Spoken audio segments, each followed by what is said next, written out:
Hello, and welcome to Let's Just Talk. I'm your host, Hami. Today, we'll be addressing the series of women-led protests that has swept across Iran over the killing of a 22-year-old Kurdish woman named Masah Amini. Masah Amini was detained and died in custody of Iran's morality police for allegedly violating Iran's mandatory hijab laws that require women to cover their hair and also wear modest dress. According to Human Rights Watch groups, approximately 76 people have been killed in these protests and at least 1,200 have been arrested as Iran cracks down on the women-led movement. To offer her thoughts and expertise on this issue, we are joined by Dr. Valentine Moghadam, a professor of sociology and international affairs and former director of the International Affairs Program at Northeastern University in Boston. Professor Moghadam was born in Tehran, Iran, and studied in the US and Canada. She's twice been a staff member at the UN. Her many publications include Modernizing Women, Gender and Social Change in the Middle East, and After the Arab Uprising, Progress in the Middle East and North Africa with Shamiran Mako. Dr. Moghadam, welcome to Let's Just Talk. Thank you, Hami. It's a pleasure to be here. Thank you. And to begin, we're going to give you the platform to offer your thoughts on everything that has been happening, and we'll go from there.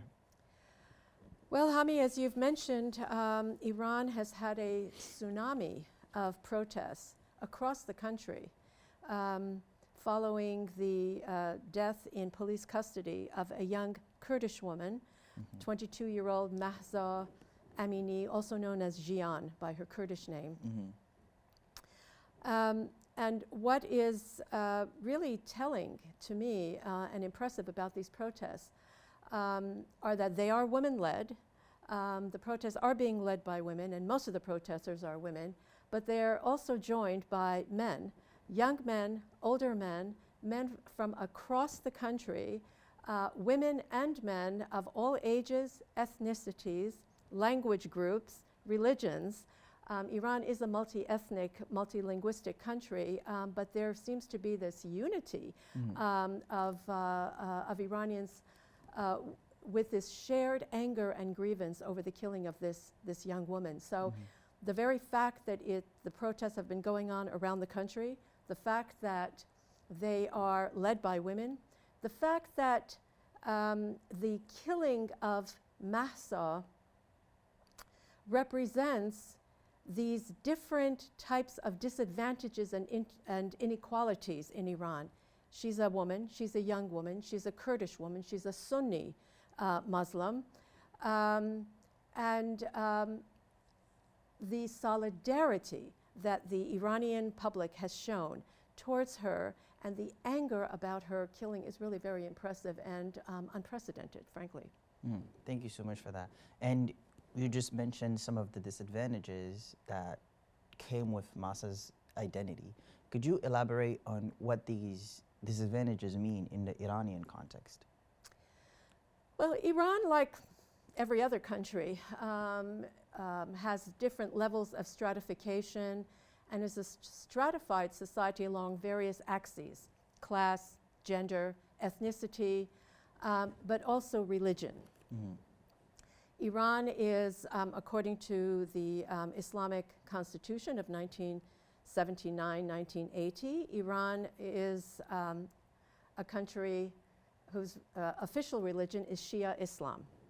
Now, Iran also has a population of Sunni Muslims, largely Kurds, and some Arabs in the south. Iran also has smaller populations of non-Muslims, Christians, Jews, Zoroastrians, and of course Baha'is. Other than Baha'is, the religious minorities they can practice their faith very openly, and there are churches and synagogues and so on.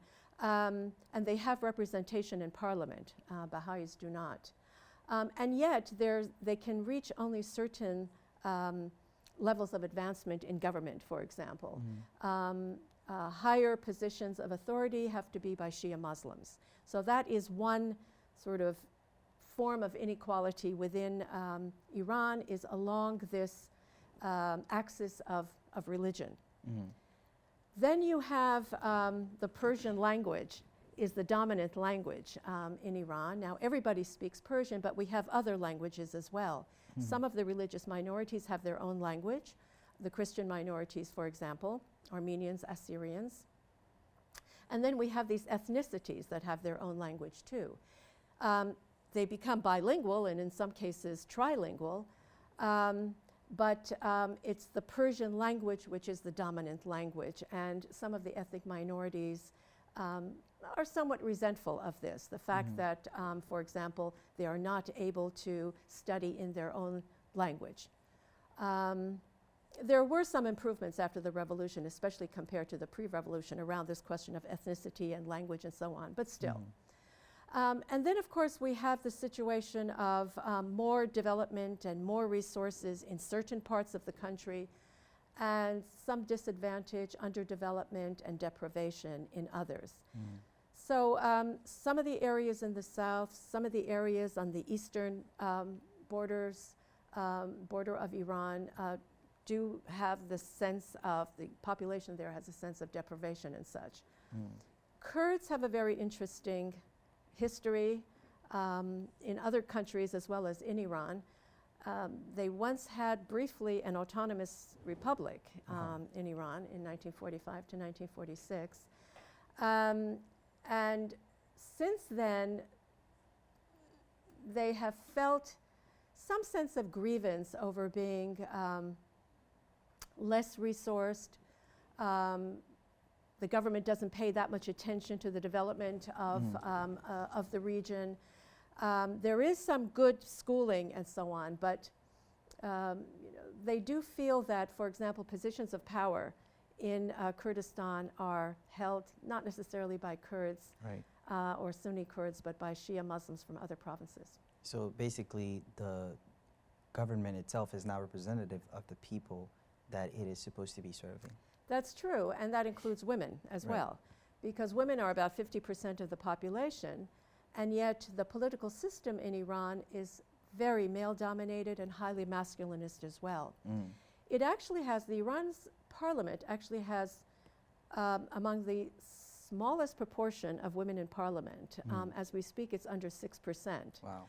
The UN calls for a minimum of 30% female representation. That's how far behind Iran is in that respect. And of course, women are also a small proportion of the overall labor force. They do tend to be more visible in the public sector, in the civil service, for example, and those are highly educated women who find jobs there. But Iran's private sector is much larger, and it's not particularly woman-friendly, and there doesn't seem to be a great demand for women workers in the private sector. And so overall, women's labor force participation is under 20%. Wow.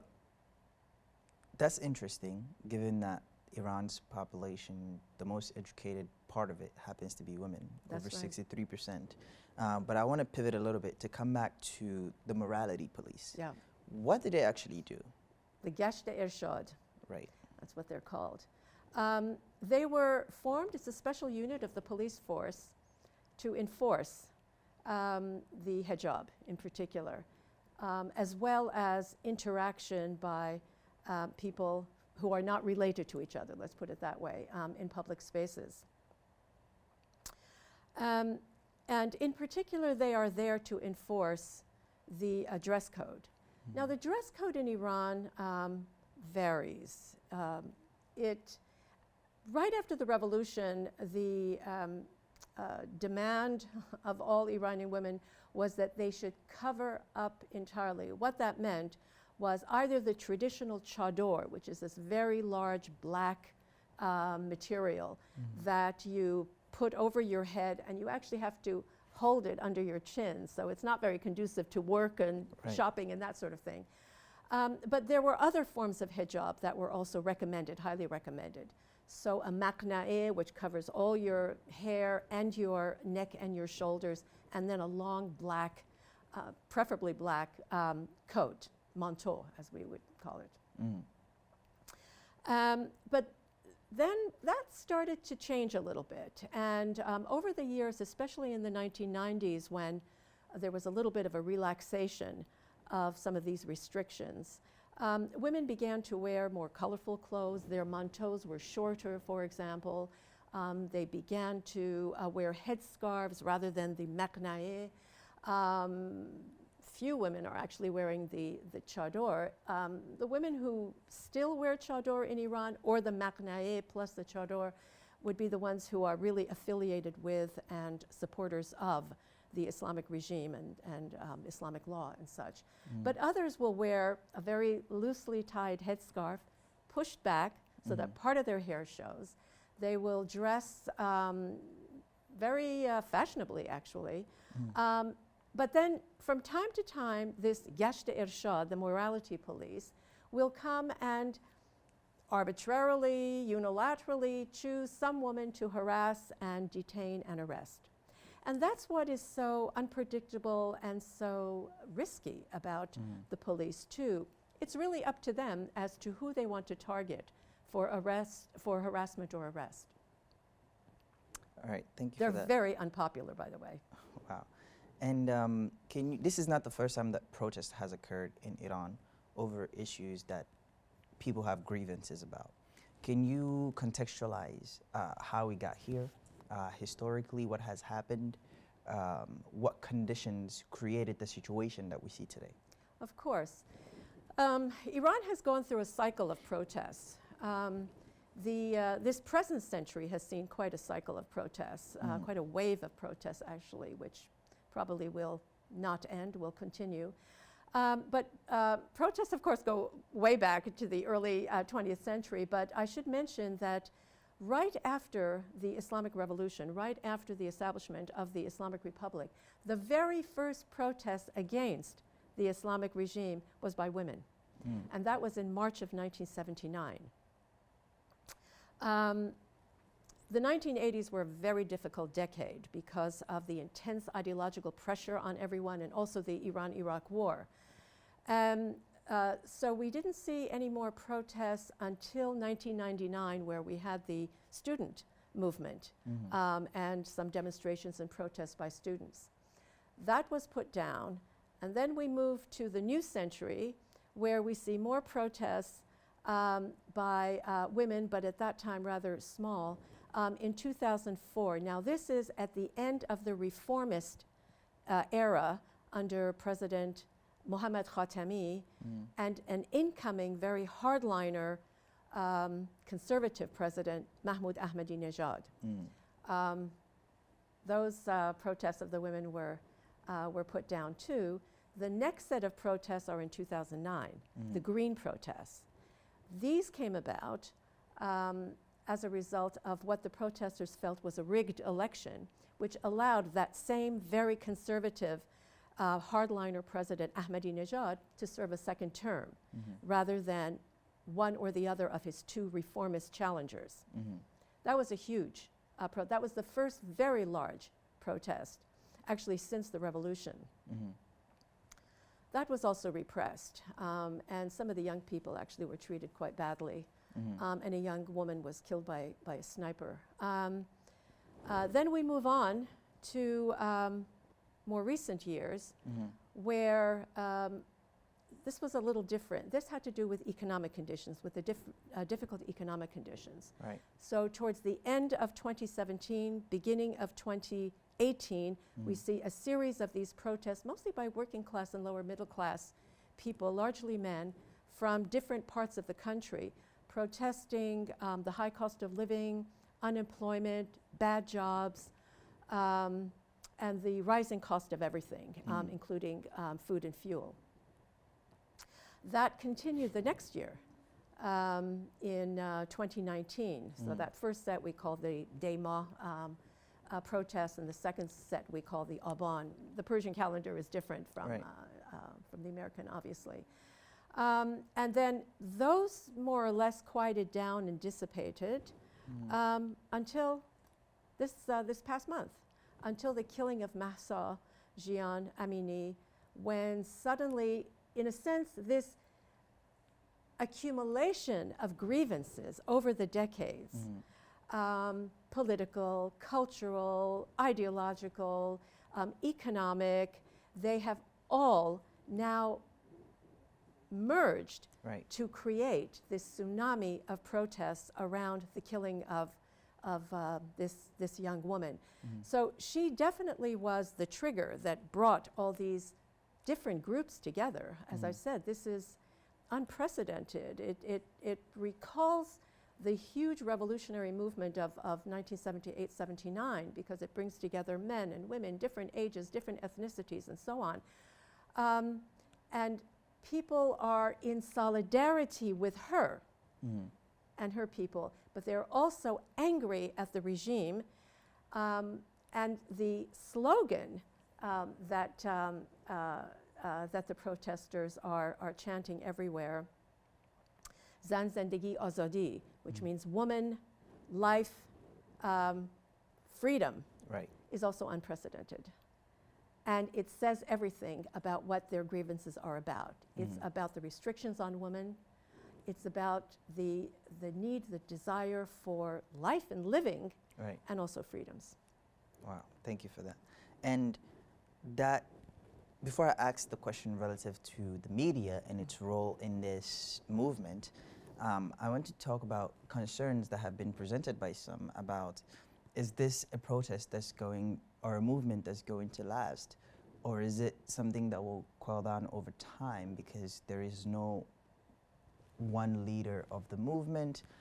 It's sort of organic and by the people, but it's hard to sustain movements like that when there is like not an organized faction or interest group leading the movement. What is your take on that? Right. It's rather like Occupy Wall Street, isn't it, in the United States? Right. Actually, there are some interesting parallels between the protests around Mahsa's killing in Iran and the wave of protests that occurred in the United States after the killing of George Floyd. Right. Very interesting analogy there. What will happen? It's hard to say what might happen after this. I keep looking for cracks in the system, and because we know that movements succeed when the political elites, when the ruling classes, when their institutions are weakened. Wow. From within. Right. And I don't see that yet. There have been people within the regime, some members of parliament, some clerics actually, reformists, who have issued statements in solidarity with the protesters, who have condemned the killing of Mahsa. But the state's institutions are very strong. Right. The parliament is very strong, and it's a functioning parliament. The judiciary is strong. The military is strong. The police force is strong. And it's hard for me to speculate as to where some cracks might be observed so that some change may come about. Right. There are two possible ways forward.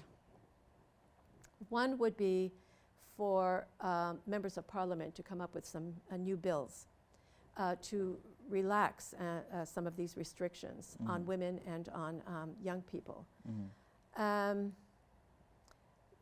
The other would be, and this is a rumor that's been circulating in Iran and in the diaspora, is that at some point the military might intervene and say that things are not going very well. The country might become vulnerable to outside intervention, and so let us take over and let's push the clerics aside. Wow. It's hard to speculate That's as to a what possibility. the outcomes might be, Right. one or the other. Now, with the first one, they might not pursue that peaceful reform path either, because they might find it to be a slippery slope. Right. In other words, If we give them this right now, they're going to ask for something else. Exactly. And then where do we stop? they're going to ask for a dismantling of some of those Islamic institutions, the Gesht-e Irshad, the supreme leader, the Constitution, the Guardian Council, and so on. And so they might not want to take that route. Right. Let's see what happens. Let's see what happens. I brought up the media earlier because there has been elements of Western media pushing the idea of sanctions on Iran or some sort of military intervention, which is, I don't even know the word for it, but I wanted to get your take on that. Okay, media, sanctions, media. First, Iranians themselves are very technologically savvy. They're very connected.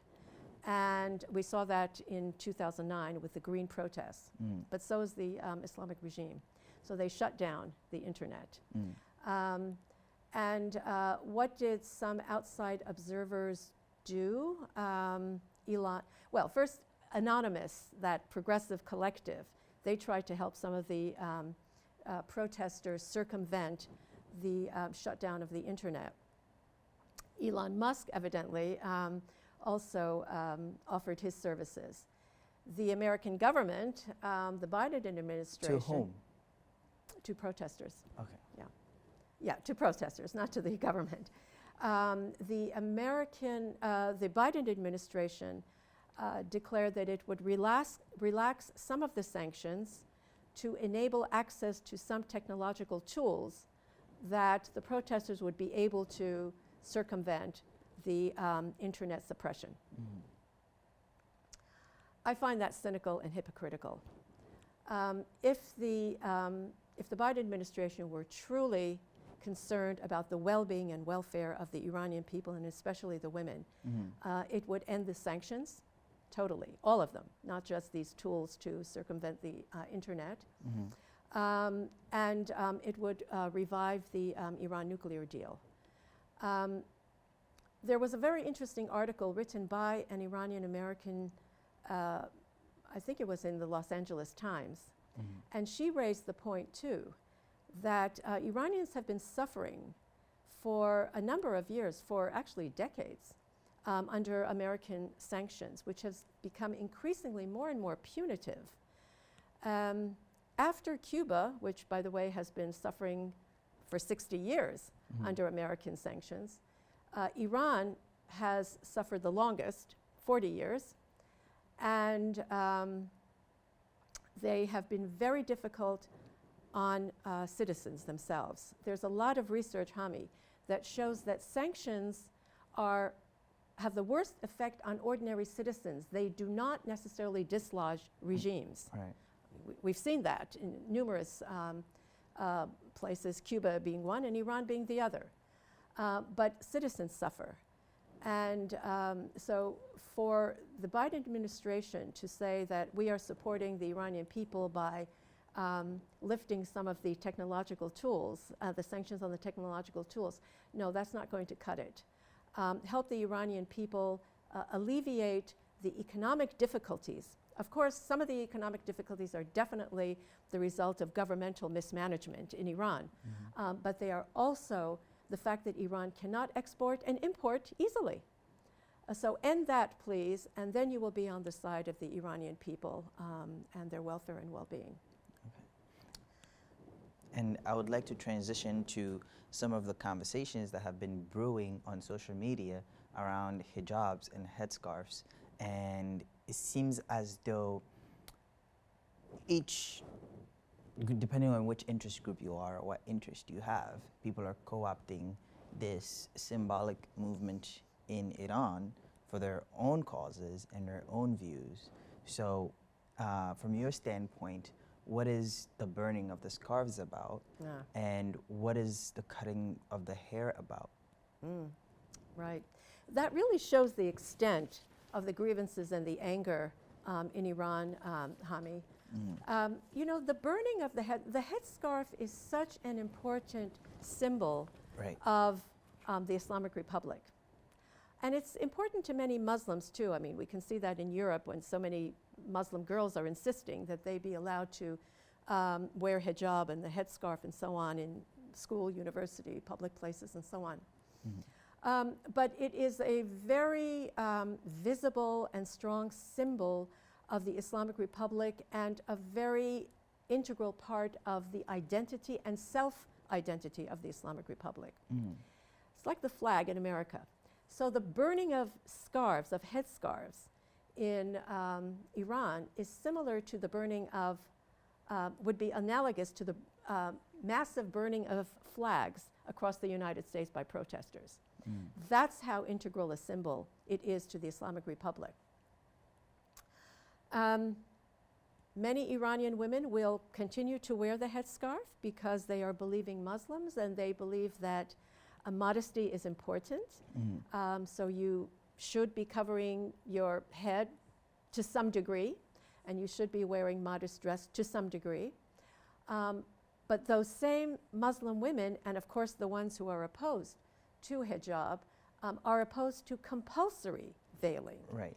And they would like it to be a choice of women in Iran to be able to wear either the chador or the maqna'i or a loosely tied scarf or no scarf at all. You know, even without compulsory hijab, I think most Iranian women would dress modestly, not quite like what we see in some parts in Hollywood and so on and so forth in the United States, but that's not going to happen in the foreseeable future. Right.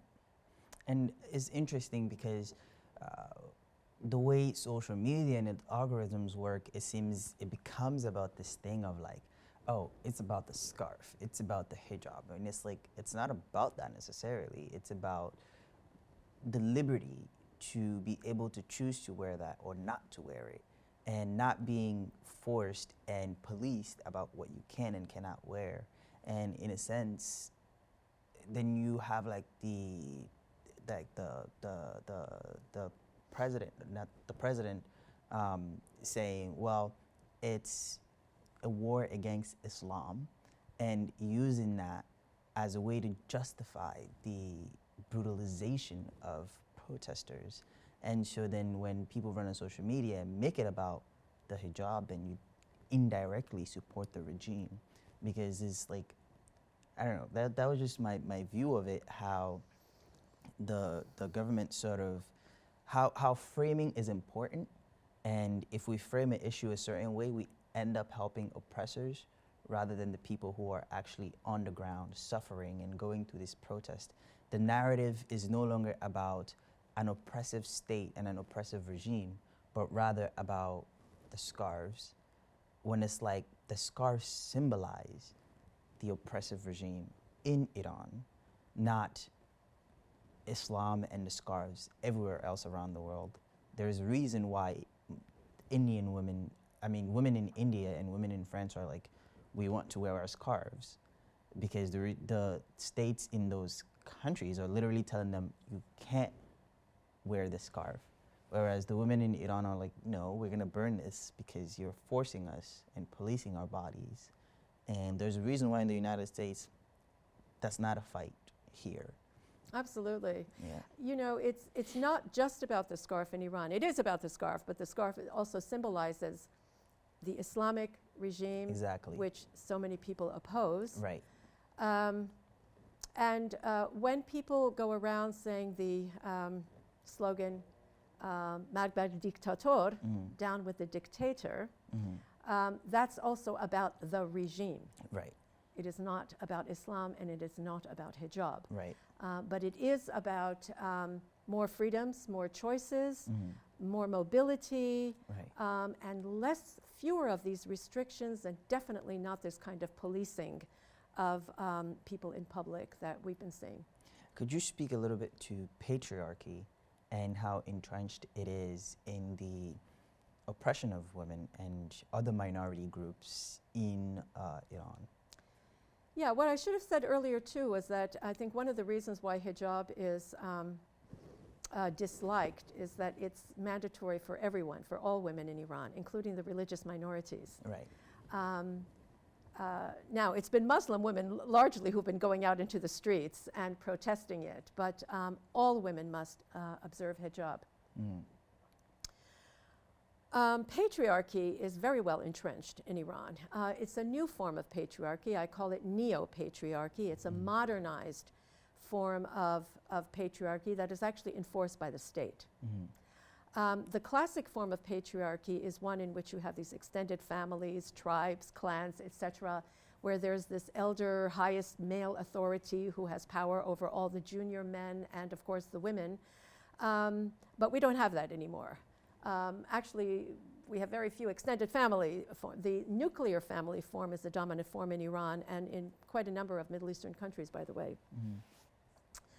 But what we do have is the state enforcing certain patriarchal laws, norms, and modes of behavior.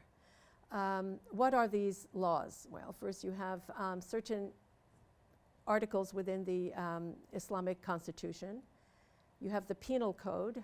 You have the family law in particular. And then, of course, you have this Gasht-e-Irshad, the morality police, and so on. According to the penal code, the value of a woman is half that of a man. Very unfortunate. Right. But also the value of a non-Muslim is less than the value of a Muslim. You see. So earlier when I had mentioned these different axes of inequality and stratification, they are the usual ones that we see around the world: class, race, ethnicity, gender, but in Iran also religion. Wow. Stoning is allowed in Islam, and according to the penal code, there isn't much of that going on. It's usually execution by firing squad or hanging. Then you have the family code. Right. And according to the family code, women are subordinate to men in their families. Iran's family code allows polygamy. Iran's family code allows, up to 4 wives, of course. Iran's family code allows men to divorce without cause. At first, women could not divorce at all, but as I said, later on in the late 80s into the 1990s, the government, by the way, under the influence of some Islamic women within the government, who were not happy about A, polygamy, and B, the ease by which their husbands could divorce them and the difficulty that they could divorce, some criteria were established so that women could actually sue for divorce. But still, the family law remains patriarchal, and people are very upset about that and would like to see a complete transformation of, frankly, the penal code, the family code, and actually the Constitution as well. So as we come to an end, I want to ask you, what can we do and why should we care as non-Iranians or as people who happen to be Iranians in the diaspora? Well, as the great, why should we care? As the great Iranian poet Sa'di said, Bani Adam azay yek digar ast. And let me read the official English translation of his poem, or at least this stanza. Human beings are members of a whole, in creation of one essence and soul. If one member is afflicted with pain, other members uneasy will remain. If you have no sympathy for human pain, the name of human you cannot retain. Solidarity, compassion, shared anger to be sure, but no sanctions. Right. Lift the sanctions. Right. Dr. Moghadam, thank you so much for being on our show, and we look forward to continuing these conversations with you. Thank you very much, Hami. It was a very good conversation, and it was a delight for me to be here.